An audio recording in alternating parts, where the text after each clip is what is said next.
텀이라는 것을 왜 싫어하냐면 그 텀이 오기 전까지 계속 자기 자신을 견고하게 유지해왔기 때문에 내가 파괴되고 깨지는 그런 파괴되게 되면 내가 모두 수고한 것이 아무 의미가 없는 거예요.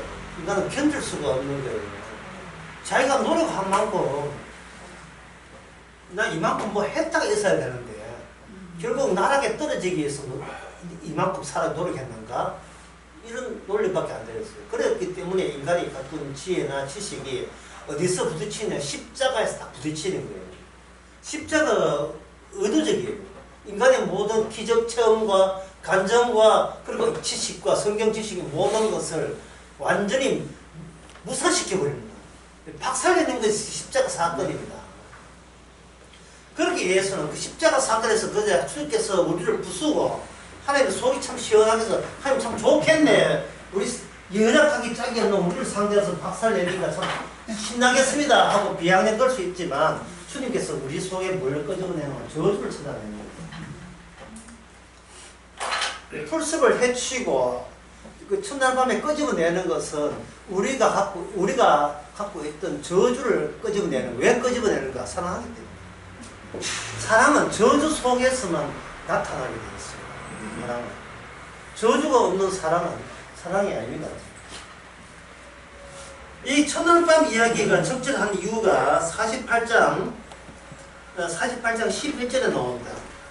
주의 판단을 인하여 시편 48편 11절 주의 판단을 인하여 시온산은 기뻐하고 그 다음에 나온 단어가 뭐죠? 유다의 딸을 주님께서는 유다의 딸을 처녀로 만드는 거예요. 처녀로 처녀와 만들 때 이게 뭐냐면 신랑이 요구하는 여인이에요. 신랑이 주님께서는 혼인하고 싶은 거예요. 하나님께서 자기 아들을 보내시고 그 아들의 신부감을 찾는 작업이에요. 하나님의 약속이라는 게 신부와 신랑이 반드시 뭐가 구비되는 사랑이 구비된다고. 사랑이 사랑답게 위해서는 신랑의 사랑이 신부에게 거부당하거나 거절당하면 이건 혼인 자체가 성립이 안 되는 겁니다. 그러면 그동안 왜 이스라엘 백성들은 애굽에 나오면서 반항하고 열정탐구만 반항하고 이유가 뭐냐? 지금 하나님을 사랑하는 게 아니에요. 인간은 자기를 사랑하기 때문에 그게 하나님 보시기에 저주받을 요소가 돼요. 저주거리가 돼요. 그러니까 가슴을 해치고 균열이 돼야 우리 안에 우리를 사랑 안 해야 되는데 사랑할 수밖에 없게 만드는 그 악마적인 저주성, 나만이 지독하게 사랑하는 그 질투성, 그게 저주거리거든요. 저주거리를 주께서 끄집어내주는 거예요. 모습을 해칠 수밖에 없어요. 이게 너를 망쳤다는 거예요. 이게 이사야 62장 4절에 보면 여기 보면 4절에 다시는 너를 버리온 자라 칭하지 아니하며 다시는 내 땅을 황무지라 칭하지 아니하고 오직 너를 헵시바라는 뜻은 나의 기쁨이 그에 있다는 뜻이죠. 그 다음에 하고 땅을 뿔려라는 것은 나와 혼인한 여자 내 신부다. 내 신부. 그래야지 혼인 자체가 되니까 내 땅은 결혼한 바 될 것이라. 마치 청년이 처녀와 혼인한 같이 내 아들들이 너를 취하게 신랑이 신부를 기뻐한 같이 내가 너를 기뻐한다. 하나님께서는 계획했었던 겁니다. 혼인하고 싶은 거예요. 여자의 후손, 아들을 주고 아들을 홀로 살지 않고 백필자를 만들어내는 거예요. 그럴 때 그 아들은 완성된 두 번째 아담, 정말 하나님의 형상대로 창조한 진짜 인간이 되는 겁니다.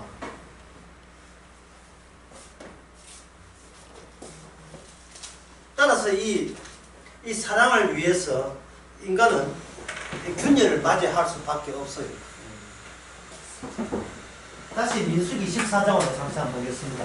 갈렙과 여호수아.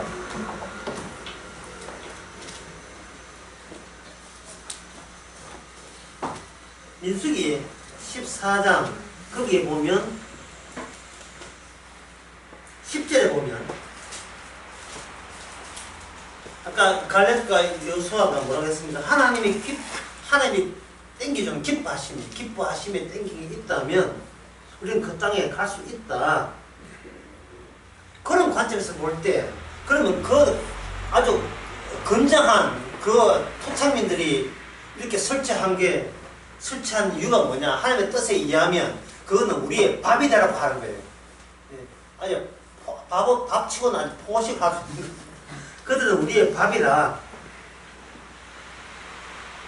하나님이 우리와 함께 있다 두려워 말라 할 때 10절에 보세요. 온 회중이 그들을 어떻게 그들의 의견을 어떻게 대우했습니까? 돌로 치라 한다. 바로 이게 텀이에요. 이게 텀에서 나오는 진리예요. 돌로 치라. 누가 돌로 하나님과 함께 있는 갈렙과 여호수아를 누가 친다? 이때까지 함께 있던 이스라엘이 돌로 친다는 것은 갈렙과 여호수아를 치는 게 아니고 함께 계신 누굴 친다? 하나님을 치는 거예요. 그러니까 하나님이 사람들에게 돌 맞아 죽는 이 사건이 무슨 사건? 십자가 사건이에요. 십자가 사건이 벌어지지 않으면 혼인이 성립이 안 됩니다. 우리가 주님과 함께 영원한 천국 가려면 우리가 나의 사랑에 대한 주님의 단호한 불같은 그 질투심을 우리가 받아줘야 돼요. 받아준다는 것은 우리의 진짜 나도 모르는 내 마음속에 있는 그 괴물적인 요소를 주님의 손에 의해서 이게 공개되도록 해야 되죠. 다시 그 강의 48편 다 들어왔어요. 시온이 있는데 이 시온이 둘로 나눠지죠. 처음에 시온은 공간이었다. 두 번째는 뭐였나? 인물이었다. 두 번째 공간에 있을 때는 뭐냐? 인간의 자기 사랑인데 인물이 되어야 되면 이거는 신랑. 예. 나로 하여금 나의 모든 본색을 그대로 까발려 주시는 손길이 찾아온 그 신랑에 대해서 아가서에서는 이걸 뭐냐 하면, 예, 예루살렘의 딸들아, 이게들이 뭐냐? 신랑과 신부가 혼인하는데 예수의 딸들은 뭐가 됐냐 하면 정이 됩니다. 예, 이 대목을 아가서를 한번 찾아보게 되면 실감을 하실 거예요. 자, 아가서 3장 11절을 한번 보겠습니다.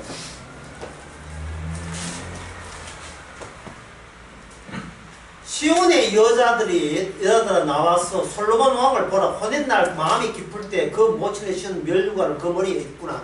솔로몬이라는 신랑과 술람이 여인하는 둘이가 혼인을 할 때에 예루살렘의 딸들은, 시온의 여자들은 어떤 역할을 합니까?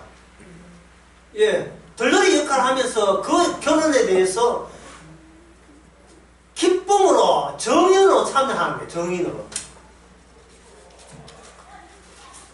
그 다음에 아가 5장 8절.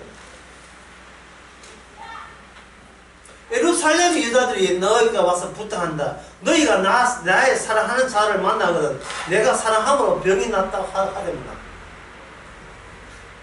이게 신부될 사람이 친구들에게 부탁하는 거예요. 내가 그 남자 너무 사랑해서 지금 병이 났다. 그 남자 보고 좀 오라고 해. 나 삭사병 걸려서 보고 싶어 미치겠어. 이런 거예요. 이 보고 싶다, 사랑한다. 이게 무슨 뜻일까요? 누가 보고 싶다, 사랑한다는 것은 무슨 뜻인가? 제가 영어는 방언으로 한번 써볼게요. 아주 공부하는 영어는 아니고 내 수준에 맞게 영어를 써보겠습니다.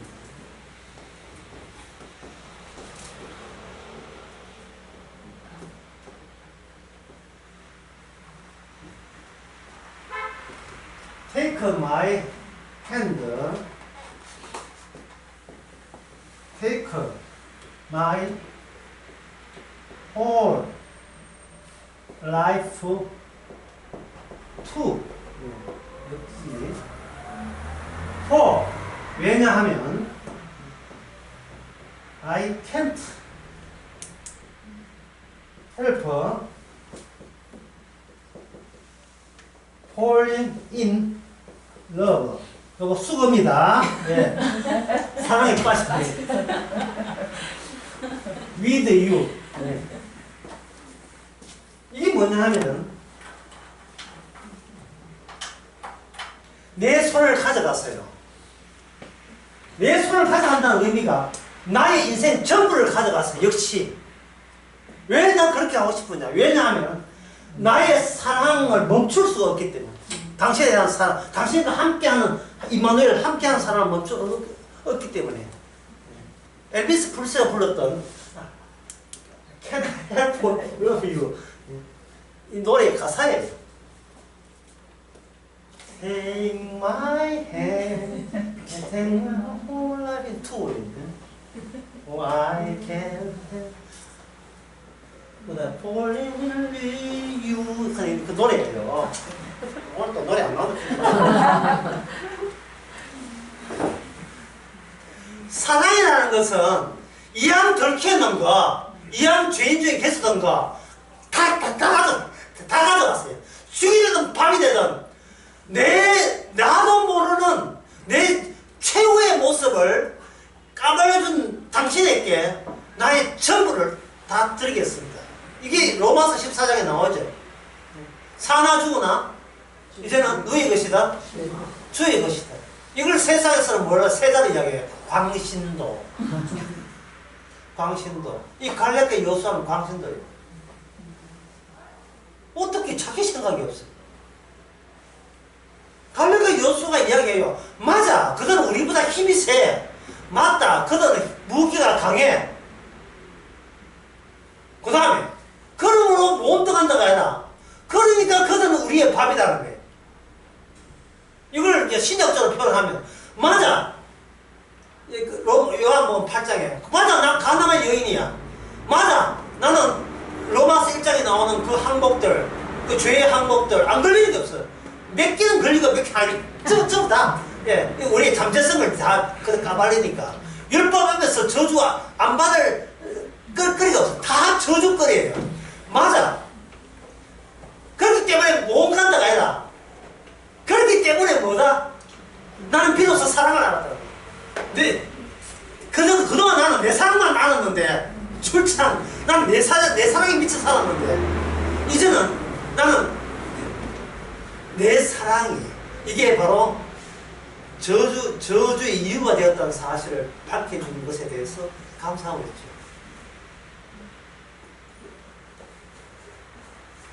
자, 이렇게 보면 우리가 여기서 정리할 수 있는 것이 있습니다. 뭐냐면 하나님의 말씀은 우리의 죽음을 겨냥해서 찾아온다는 거예요. 우리의 죽음을 겨냥해서. 왜냐하면 인간은 왜 우리의 죽음을 겨냥하느냐? 인간이 본인이 할 수 있는 건 다 해도 무엇은 못 다뤄요. 인간의 죽음은 다룰 수가 없습니다. 왜냐하면 인간이 향하는 모든 것은 죽기 직전까지 행하기 때문에 죽음이 올 때까지는 아주 온갖 짓들을 다 하고 온갖 하고 싶은 걸 다 해도 막상 죽음이 오게 되면 죽음에 대해서는 우리가 저지할 수가 없습니다.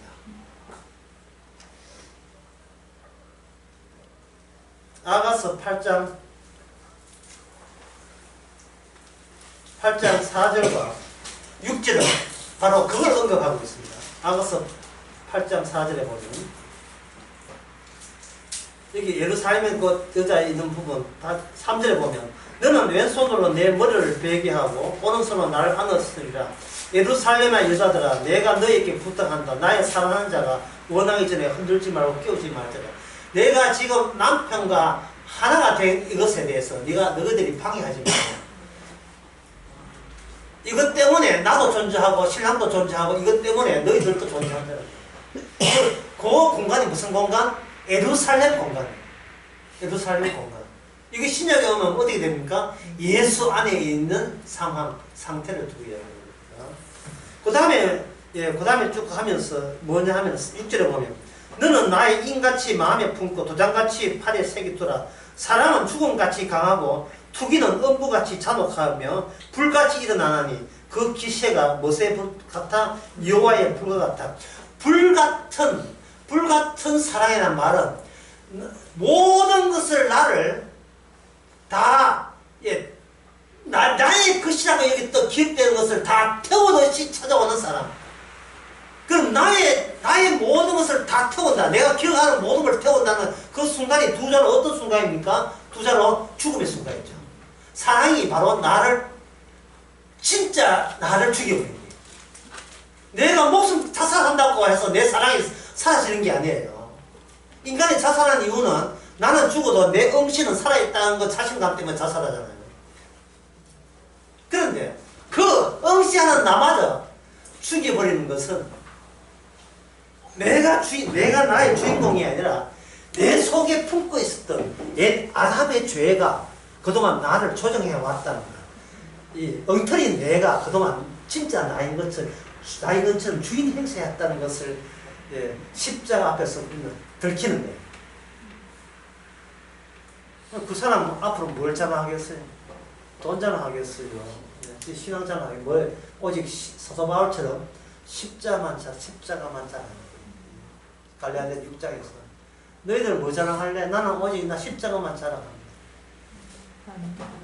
십자가에서 사도는 이런 이야기를 하고 외치고 싶었던 거예요.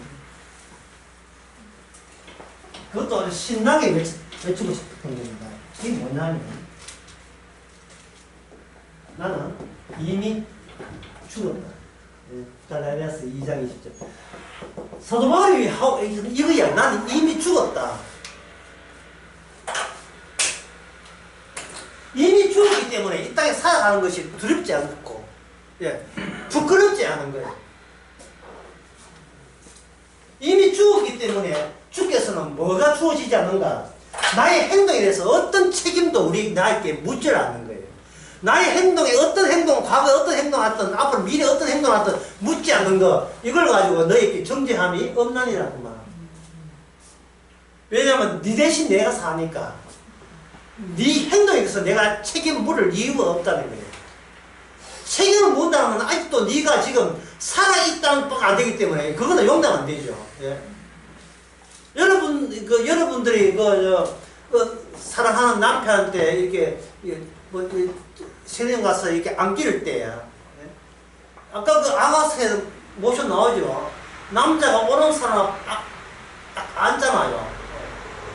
그때는 여러분들이 이게 프로 레슬링이라고 생각하고 어떻게 해요? 빨리 쳐요. 한국어를 해요. 한국어를. 이게 내 사랑의 70대 한 봐야 내 사랑이 얼마나 너를 놓지 않으리라는 사랑, 그걸 보여주마. 꽉! 이게 짝대기입니다. 그러면 그것은 내 제시하는 여자 조건 하나밖에 없어요. 다른 여자 안 볼 거지? 이게 뭐냐면 처녀 시온이에요. 처녀 시온.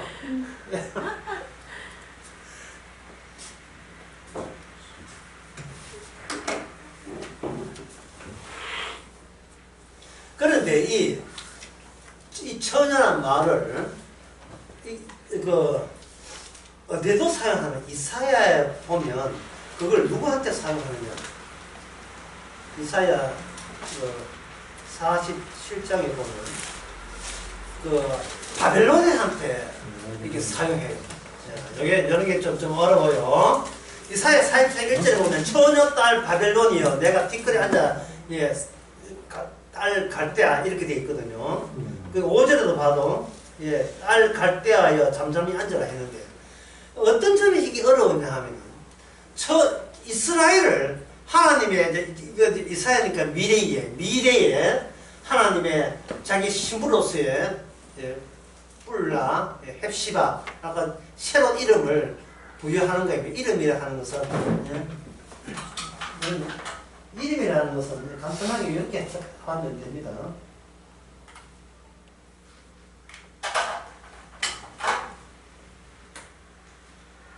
잠깐만.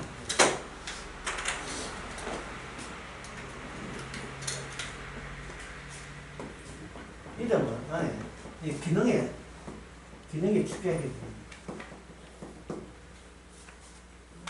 이것을 보통 이 세상은 이름을 존재로 보잖아요. 존재는 해체돼야 돼요. 해체돼야 그 이름 안에 품고 있던 내용이, 기능적 내용이 이제 풀어나오는 거. 이걸 가지고 인생이라고 합니다. 인생. 인간의 이름은 하나밖에 이름을 준 적이 없어요. 아담이에요. 이게 뭐냐면 내용이 흙이에요. 그러면 산다는 기능은 뭡니까? 살아있는 것처럼 보이지만 실상은 흙이었다는 사실을 전개하는 과정이 인생이에요.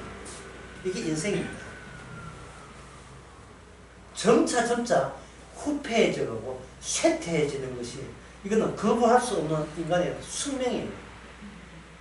그러면 불신자 같으면 그래 늙어 죽을 거 마음 놓고 먹고 마시고 놀자 이렇게 되지만 주께서 신랑이 찾아온 신랑의 영이 찾아온 그 하나님의 신부로서 성도라면 왜 나는 흙이 되어야만 하는가?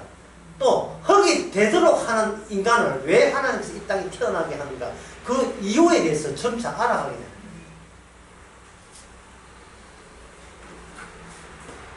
그럴 때 이게 산다는 것이 비로소 주님의 신랑에 의해서 의미가 새롭게 생기는 거죠.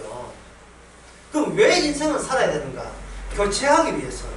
내 인생을 주께서 오시면서 어디까지가 내 인생이라고 우겼던 거고 어디까지가 그것을 어떻게 해서 주님의 자기 인생으로 미리 자기 인생으로 답습했는가. 미리 우리한테 묻지도 않고 내 인생을 허무한 내 인생을 주께서 허무하게 처럼 보이는 자기 인생을 살게 하신 거예요. 그게 흙이 되는 거 아니라 더 나가야 돼요. 그게 뭐냐? 저주받는 데예요. 그런데 바벨론은 뭐냐? 바벨론 딸은 뭐냐? 그걸 몰라요. 열심히 사는데 왜 사는지 왜 죽는지 왜 태어났는지 아무도 몰라요. 근데 그게 왜 딸이냐? 딸이라는 개념은 뭐냐 하면 비자립적 존재입니다. 주는 대로만 받고 사는 존재예요. 비자립적이에요. 비독립적인 걸 딸이라고 이야기해요. 왜냐하면 딸은 뭔가 빈자리가 있어요. 나로 충족되지 않고 나를 옆에서 뭔가 도와줘야 될 빈자리에 어떤 난군이 올 거라는 기대감 가지고 있어요. 그게 여자로 창조할 때 아담부터 먼저 있고 그 다음에 여자가 태어나는 거예요. 그렇게 빈자리를 내다보는 그런 여자의 모습을 개로 비유한다면 세포거든요. 한번 물면 안 오는.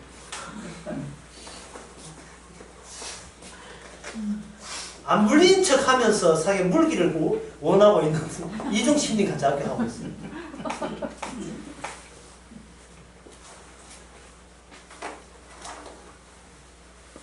그래서 아니오로 시작해서 안 돼요로 시작해서 미안히 쳐버리면 동물 속에서요. 돼요. 돼요인데 그 앞에 뒤에 더 하나 남아있어요. 이제 물었다. 이제는 니 죽고 내 살래.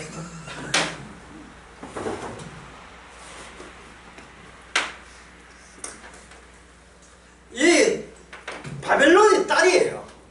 그렇다면 그동안 시온의 딸이 누구한테 잡혀갑니까? 유대나라가 누구한테 잡혀가요? 바벨론에 잡혀가죠.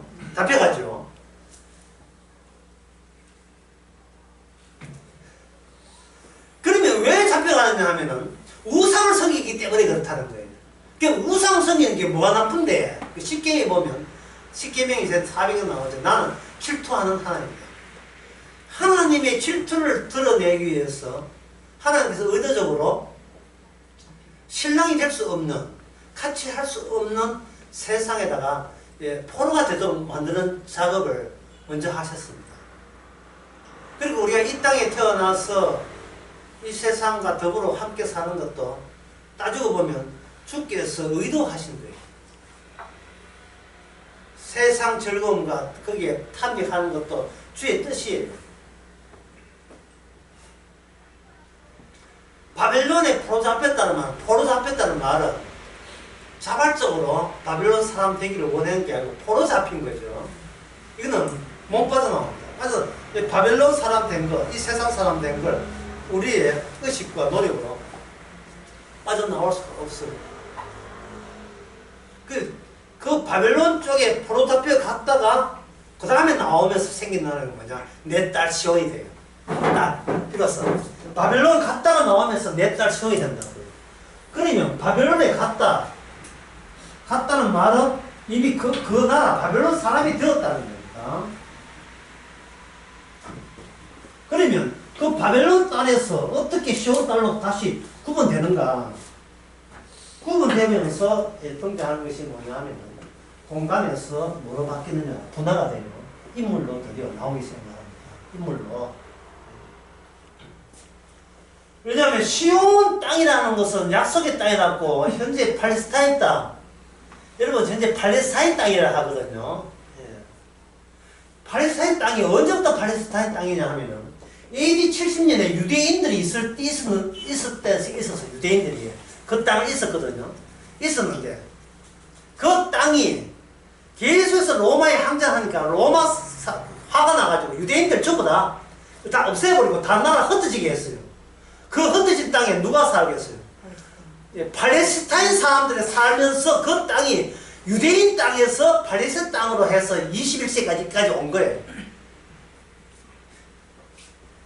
왜? 주인이 바뀌었으니까. 따라서 이스라엘 땅은 없어요. 약속의 땅은 없습니다. 이 공간이라는 게 없는 거예요. 그러면 공간이 생기려면, 공간이 인물로 되려면 이 없는 땅에 누가 와야 돼요? 예. 누가 오셔서 그 땅은 그 땅이 아니야. 그거는 그 기능이 다 마감되어서 끝났어. 너희들 흩어지기 위해서 너희들은 약속의 땅에 천국에 가기에 적합하지 않은 땅을 다 들통내는 기능이 완료되기 때문에 그 땅은 그 땅이 아니라는 거예요. 그러면 그 땅이 그 땅이라면 그 예수님 오신 땅은 무슨 땅이냐? 바벨론 땅이겠죠. 바벨론 땅. 예. 그 저주받은 우상의 땅에 주께서 오신 거예요. 유대교라는 이름의 저주의 땅에 오신 거예요.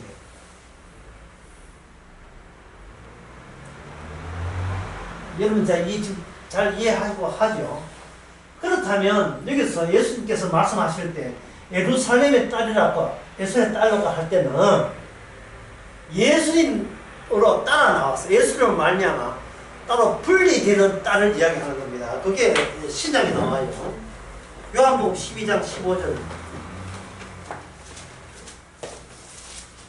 지금 시편 48편 내용은 뭐냐면 시온에 대해서 어떻게 신약에 예언되고 있는가를 미리 구약의 시편 48편 시온에 대해서 언급한 그 시편입니다. 요한복음 12장 15절에 보면 12절부터 제가 읽겠습니다. 그 이튿날에 명절에 큰 무리가 예수께서 예루살렘에 오신다 함을 듣고 종려나무 가지를 가지고 맞으러 나가 외치되 호산나, 호산나, 구원자 오신다는 뜻이죠. 호산나 찬송하리로다. 주의 이름으로 오시는 이 이스라엘 왕이다 하더라. 자, 여기 이스라엘 나오지요. 하더라. 예수께서 한 어린 나귀를 만나서 타시니 이는 기록한 바, 그 다음에 나오면 이도한 바 무엇에 따라? 시온에 따라라고. 시온의 딸이 누구로부터? 예수로부터 새롭게 같이 정인으로서 등장하는 거예요. 아까 예루살렘 땅 이야기 했잖아요. 아가스에서. 시온에 따라 두려워 말라. 너희 왕이 나귀 새끼 타고 오신다. 라고 되어 있어요. 시온의 딸이. 자, 그러면 그 당시에 많은 사람들이 뭐 예수님이 호산나 했지만 그 이스라엘 대부분 사람들은 그런 예수님을 보고 조롱하고 비웃었죠. 원래 또 조롱 받아놨고 주께서는 나귀도 아닙니다. 나귀를 탄 게 아니에요. 나귀 새끼를 탔어요. 이건 예수님 몸무게 감당하고 못하겠죠. 어린 나귀예요. 아무도 안 나귀. 예. 누가 타기만 해도 이거는 부담되는 그런 나귀예요. 마치 돈키호테 같은 모습으로 이 땅에 오신 거예요. 당연히 혼세 있는 자들은 조롱을 퍼붓게 마련이고 그걸 주께서는 유도했고 그렇게 해서 드디어 조롱거리가 스스로 자신에서 조롱거리가 되면서 어디 가냐 사람들의 조롱을 한 끝에 극한까지 몰아가면 예수님 자신의 죽음이 되죠. 죽고 난 뒤에 보라 하시고 예수님 어디 가십니까? 드디어 성천을 해요. 자, 성천을 한다는 말이 지상의 공간을 떠난다는 겁니다. 공간 개념이 떠나는 거예요. 그러면 시온의 딸은 어디 있습니까? 왕이 위로 올라가면 시온도 어디로 올라가야 돼? 이동을 해야 돼. 어디로 올라갑니까? 위로 올라가야 돼요. 그게 갈릴리아서 4장 26절에 예루살렘은 어디에 있다? 하늘에 있는 거예요. 하늘에 있는 우리 어머니들. 히브리서 12장 22절. 히브리서 12장 22절에 보면 너희가 이런 것은 시온산과 살아계신 하나님의 도성인 하늘의 예루살렘이죠. 하늘의 예루살렘. 이게 12장 이야기, 방금 12장이죠. 12장 이야기인데 요 12장 앞에 보면 11장이 나와요. 11장이 이게 활주로로 생각하시면 아주 쉽습니다. 예? 활주로로. 비행기는 경운기가 아닙니다. 땅만 돌아다니는 비행기 이거 아니죠. 예. 윙 하고 활주로 윙 합니다. 여기 11장이에요. 히브리서 윙 하고 드디어 12장 되면 이 위에 올라가 버린 거예요. 그런데 이 12장이 하늘로 위로 하니까 굉장히 쉬운데 11장이 어려워요. 왜냐면 11장이 윙 할 때 땅의 요소와 하늘의 요소가 중첩되어 있기 때문에 이해하기가 힘든 거예요. 11장, 히브리서 11장에 보면 믿음은 바라는 것들의 실상이요 보진 것들의 증거니 여기 실상이라는 말을 언급한다는 것은 눈에 보이는 것은 헛상이라는 뜻입니다. 예, 눈에 보이는 것은 헛상이에요. 모든 것은 인간의 망상입니다. 헛상이라 하는 것은 인간의 응시에서 나오는 거예요. 내 죽고 난 뒤에 내가 출생했지, 내가 죽고 난 뒤에 그걸 미리 상상한다는 것은 내가 죽고 태어나서 어디 천국 갈 거야. 이거같이 전부 다 환상이에요. 왜? 내 중심이니까. 내 응시에 균열이나 틈이 발생되지 않은 게 환상입니다. 이게 완전히 예수님과 교체가 되는데 교체가 되지 못하고 계속 다른데 내가 예수 믿었으니까 구원받는다. 계속해서 내가 주인공으로 계속 하고 있는 거예요. 진짜 5만 원 한번 맞아봐야 정신이 나요. 여러분 요 다음 두 가지를 한번 생각해요. 다음 두 차이점을 해봅시다. 예. 교회 다닌다. 교회 간다. 기축한다. 기축 무슨 뜻이 뭡니까?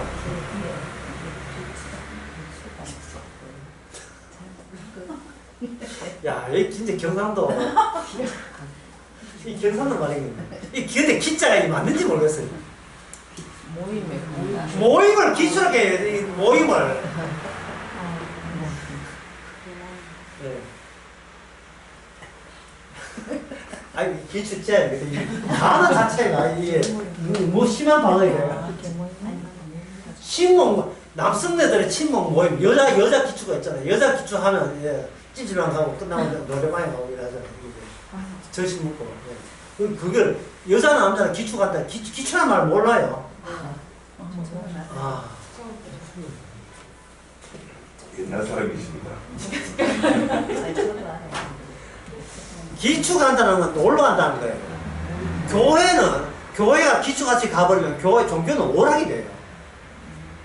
오락은 자기 균열이라든지 나를 해치고 내 안에 저주를 찾아내고 이런 거 필요 없어요. 에헴 하고 가는 게 전부 다 자기를 즐기기 위해서 하는 거예요. 그게 환상이라니까요. 그게 환상이에요. 그런 세계에 믿음은 뭐라고요? 그게 환상인 것을 환상을 고발하는 뭐로 온다? 실상으로서 믿음의 이 활주로에 군데군데 믿음의 사람들을 출몰시킨 겁니다. 아벨 죽었죠. 노아 심판이죠. 아브라함과 이삭과 야곱 뭡니까? 나그네였죠. 무슨 친구들이에요, 이게? 무슨 정상입니까? 이 세상의 전체가 허상이라는 걸 보여주는 거예요.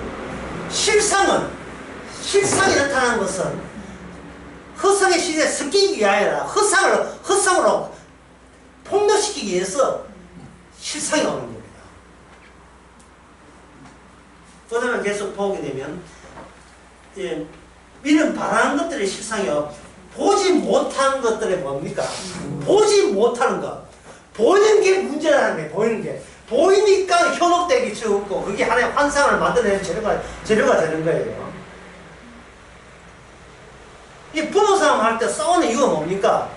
이게 눈에 보이기만 싸우는 거예요. 아이고, 니 때문에 내 인생 조졌다. 그렇거든요. 둘 다 허상이면서. 그걸 실상으로 설명하게 되면, 허상 둘이 만난 것은 우리 자신이 결혼을 해야 내가 허상인 것을 아는 계기가 되는 거예요. 그래서 히브리서 11장, 여기에 뭐 여러 가지 많이 나옵니다만, 그 중에서 하나의 예를 들면, 11장 24절. 믿음으로 모세는 장성하여 바로의 공주의 아들이라는 체함을 거절하고, 도리어 하나님의 백성과 함께 고난받기를 잠시 죄악의 낙을 누군보다 더 좋아하고 이래 있죠. 그렇죠? 네. 그럼 이걸 말을 하면 같은 뜻인데 말을 하면 우리가 잠시 바꿔보겠습니다. 믿음으로 모세는 라고 했잖아요. 믿음이라는 말을 빼버리고, 예, 믿음을 빼버리고 모세가 허상이라면 모세는 바로의 공주 아들 됨을 거절하고 알고 오히려 그걸 자랑스럽게 여기고 하나님의 백성과 고난받기를 도리어 더 싫어하며 잠시 죄악의 낙을 누리는 것을 무엇보다도 더 좋아하고, 그 다음에 26절 그리스도를 위해서 받는 능력을, 예, 단호하게 그걸 거부하고, 예, 애굽의 모든 보화보다 그 채물로, 애굽의 모든 보화를 가장 큰 채물로 여겼으며, 예, 상 주는 거는 가봐야 안다며.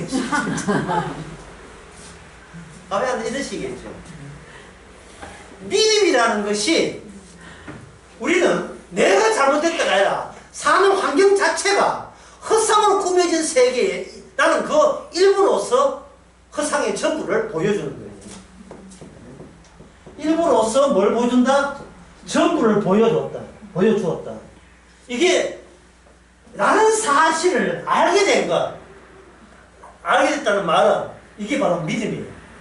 예, 허상 속에 실상이 찾아왔으니까 이걸 알게 된 거예요. 내가 어떤 식으로 살아왔는가. 이게 활주로예요. 활주로는 분리되지 않습니다. 하다가 드디어 예수님께서 성천하시면 드디어 우리의 소속이 땅이 아니고 하늘의 소속이라는 것을 발견하게 됩니다. 그게 13장에 보면 나옵니다. 13장 14, 히브리서 13장 14절. 그런즉, 우리가 14절에 보면 우리가 여기 영원한 도성은 없고 눈에 보이는데 없대요. 왜? 저게 내 집이 아니니까. 이 세상이 내 게 아니니까. 이게 없음을 확인하면서 남은 생애를 보내자. 이것도 아니고 이것도 아니다. 이것도 아니고 전부 다 환상이에요. 화투 48장 딱 펴놓고 그러니까 여자들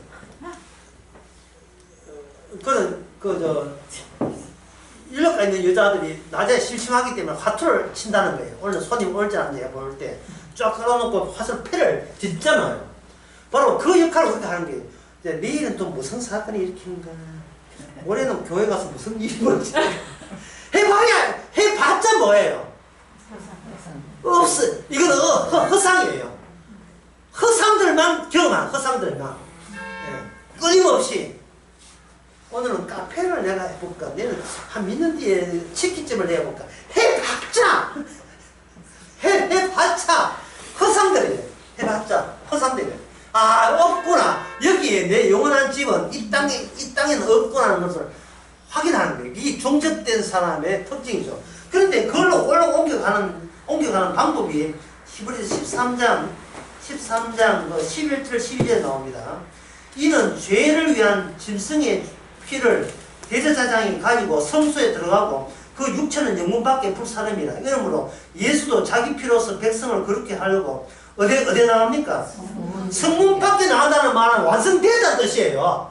우리가 더 이상 내 구원에 할 게 남아있다 안 남아있다? 없어요. 왜냐? 예수님이 다 이미 모든 성전에 있는 예언의 율법에 대한 제사법과 이뤘기 때문에 우리는 주님 가신 곳이 어디냐를 따라가면 돼요. 그게 뭐냐? 성전 밖에, 성문 밖으로 가는 거예요. 다 이루심을 이미 적시고 나오는 거예요. 아까 그 블랙홀 있잖아요. 블랙홀. 못 떠나는 거야. 들어갔다가 나오는 거예요. 들어갔다가. 이 블랙홀의 확장으로서 우리는, 주께서 우리를 남은 생애를 살게 하는 겁니다.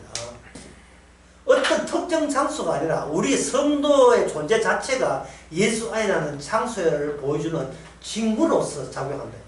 성도의 삶이. 하늘나라 어디 있느냐? 주님은 제자들이 바리새인들 물었어요. 하늘나라 어디 있느냐? 사람들이 공간을 생각하니까 너희 안에 있다. 예수님에게 있는 거예요. 그 예수님이 부활 성천하고 성령 주심으로써 오늘날 하늘나라는 우리 안에 주와 함께 있습니다. 그걸 가지고 우리 마음에 있다 하면 곤란해요. 마음에 있다 하면 또 어찌만이 돼버려요. 홍다 역 박사님 이상한 소리, 이상한 또 철학이 막 그건 어찌만의 사무선 철학입니다. 이분도 철학이지만 그것도 철학이니까 그건 하나의 지식 확보용이에요. 소용없어요. 어디 안에 있는가? 이 그리스도 안에 있어요.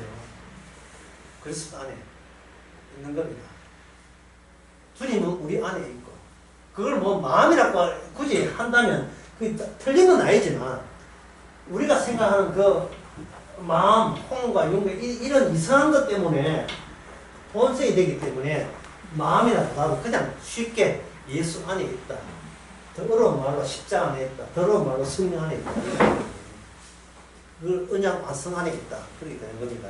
그럼 제가 이야기한 것은 결국 뭐냐면 시온이 뭘로 했다, 뭐가 됐든 인물이 되었다는 거예요. 시온 인물이 되었다. 그러면 이 구약 이사야에서도 같은 식으로 예언되어 있는데 이사야 2장 2절에서 3절 한번 봅시다. 이사야 2장 3절. 시온이 되려면 어떤 조건들이 여기서 나와요. 조건이. 자, 이게 참 이게 말씀 보면 이게 참 이게 전부 다 하나 말씀 어렵고 설명할 게 많이 나오는데요. 일단 읽어볼게요.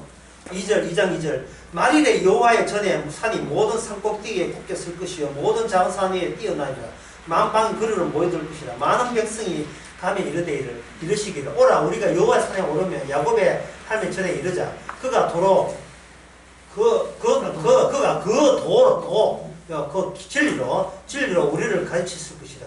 우리가 그 길을 행하리라 하니 이는 율법이 시온에서부터 나올 것이요 여호와의 말씀이 예루살렘부터 나올 것이다. 돼 있는데 이 대목에서 이게 뭐가 어렵냐 뭐 쉬운데 하지만 이 대목에서 어려운 게 뭐냐면 말이래. 마지막 때 인간의 시간이 무의미하게 흘러가도 무의미함을 끝장낼 때 분명히 자전거를 계속 페달을 밟았는데 자전거가 한 발짝도 나가지 않은 것, 그 자전거는 뭐냐 해서 클럽장 안에 있는 자전거예요. 밟았는데 운동은 되는데 나가지를 않아요. 분명히 자전거 밟으면 앞으로 나가야 되는데 헬장에서 자전거 밟아서 나가버리면 나중에 사측에서 창문 뚫고 나가면 죽죠. 고정되어 있는 거예요. 예수님 십자가 마지막 때 십자가 칠 때부터 이미 이제 마지막 종말이 시작된 거예요. 이 종말이에요. 종말에는 일체 인간의 어떤 시도와 노력이 역사를 이끄는 원동력이 될 수가 없습니다. 예수님 십자가만이 원동력이에요. 십자가를 확대시키는 기간이 마지막 때의 기간입니다. 내 개인적인 내 노력이 내 인생을 바꾸어주는 게 아니에요. 그냥 화투패 뒤지는 것밖에 안 돼요. 실없는 이 짓 하다가 저 짓 하다가 이 짓 하다가 저 짓 하다가 계속해서 환상만 나올 뿐이지 마지막 때는 예수님 십자가로서 이미 시간은 끝났어요. 자전거 페달 헛돌리지 마세요. 그것도 그러면 안 하거든요. 안 해도 마찬가지예요. 그러면 관심사가 뭐냐? 그 시온에서 뭐냐면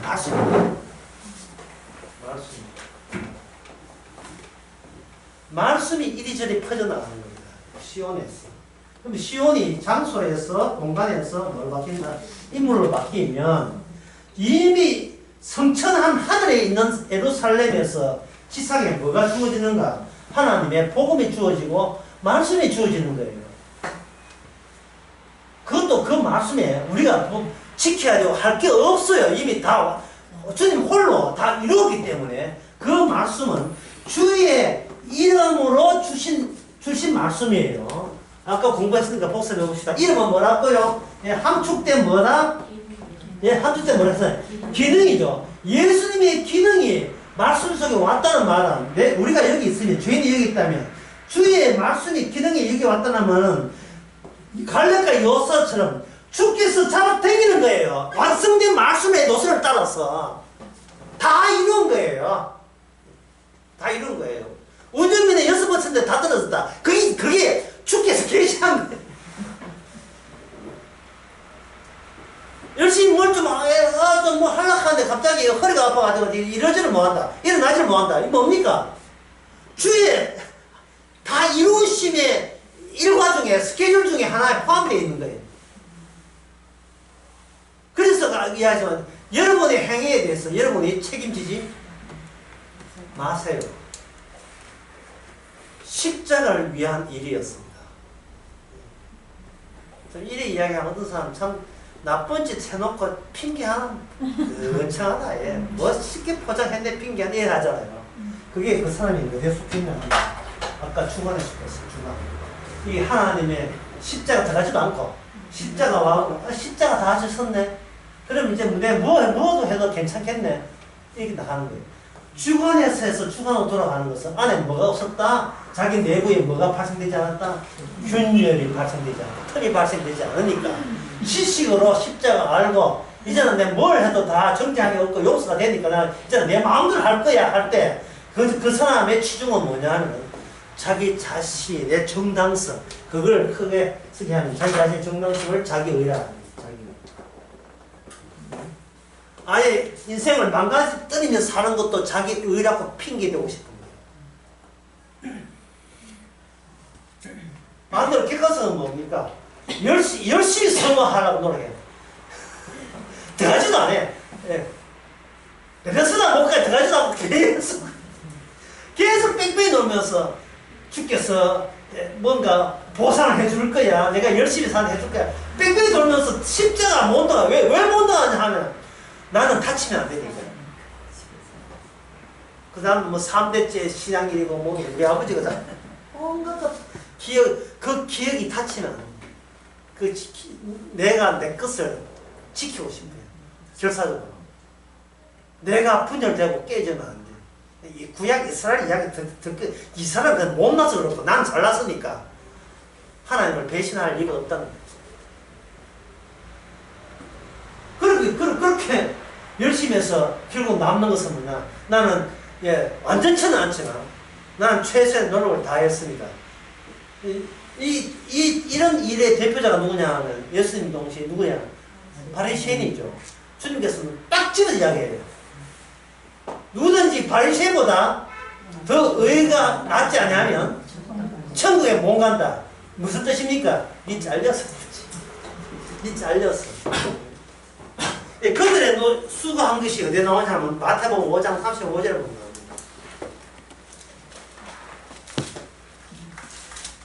누가 한번 마지막이니까 크게 한번 해보세요. 누가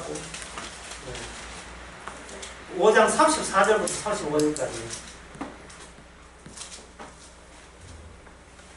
나는 너희에게 이르노니 도무지 맹세하지 말지니 하늘로도 말라 이는 하나님의 보좌임이요 땅으로도 말라 이는 하나님의 받등상이요 예루살렘으로도 말라 이는 큰 임금의 성이요.